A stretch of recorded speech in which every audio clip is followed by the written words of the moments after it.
Tomato ತೋಟದ ಮೇಲೆ ಯಾರ ವಕ್ರದೃಷ್ಟಿಯೂ ಬೀಳಬಾರದು ಅಂತ ದೃಷ್ಟಿದೋಷ ನಿವಾರಣೆಗೆ ರೈತನೋರ್ವ ಟೊಮ್ಯಾಟೊ ತೋಟದಲ್ಲಿ ನಟಿ ರಚಿತಾ ರಾಮ್ ಹಾಗೂ ಮಾದಕ ನಟಿ ಸನಿ ಲಿಯೋನ್ ಬ್ಯಾನರ್ ಕಟ್ಟಿರುವ ಘಟನೆ ಚಿಕ್ಕಬಳ್ಳಾಪುರದಲ್ಲಿ ನಡೆದಿದೆ.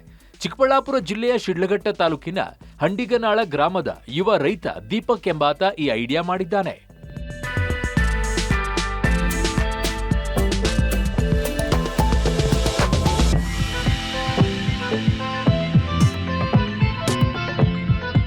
ಐದು ಎಕರೆ ಪ್ರದೇಶದಲ್ಲಿ ಟೊಮ್ಯಾಟೊ ಬೆಳೆದಿದ್ದು ಇನ್ನೇನು ಕಾಯಿ ಬಿಡುವ ಹಂತಕ್ಕೆ ಬಂದು ಹಚ್ಚು ಹಸುರಾಗಿ ಸೊಂಪಾಗಿ ಬೆಳೆದು ನಿಂತಿದೆ. ಹೀಗಾಗಿ ಟೊಮ್ಯಾಟೊ ತೋಟದ ಮೇಲೆ ಯಾರ ಕೆಟ್ಟ ಕಣ್ಣು ಬೀಳಬಾರದು ಮತ್ತು ಉತ್ತಮ ಫಸಲು ಬರಲಿ, ಒಳ್ಳೆಯ ಲಾಭ ಸಿಗಲಿ ಅಂತ ರೈತ ದೀಪಕ್ ದೃಷ್ಟಿ ಬೊಂಬೆಗಳ ಬದಲು ನಟಿಯರ ಭಾವಚಿತ್ರಗಳನ್ನೇ ದೃಷ್ಟಿ ಬೊಂಬೆಗಳಾಗಿ ತೋಟದಲ್ಲಿ ಕಟ್ಟಿದ್ದಾನೆ.